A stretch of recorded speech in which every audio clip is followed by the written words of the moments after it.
Северо-Осетинский академический театр имени Болот Хапсаева с гастролями прибыли в Южную Осетию. Юго-осетинскому зрителю была представлена комедия по пьесе Николая Саламова «Невестки Зали». Судя по восторженным возгласам и смеху, постановка пришлась по душе зрителю. Спектакль о вечном конфликте невестки и свекрови. Тема близкая практически каждой семье. Свекровь и три невестки. Непрекращающийся спор о том, как правильно воспитывать детей. Убирать дом. В общем, три невестки, три характера, три судьбы.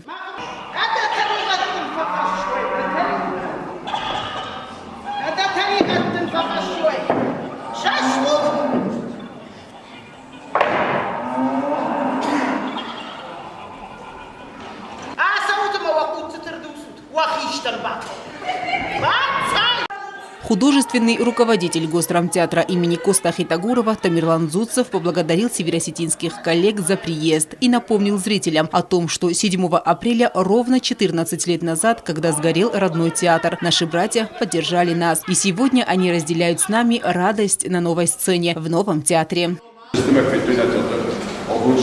Когда приехала труппа с гастролями в нашу республику и увидели наши новые условия работы, они очень обрадовались, что они выступили на нашей сцене и обрадовали нас блестящей игрой.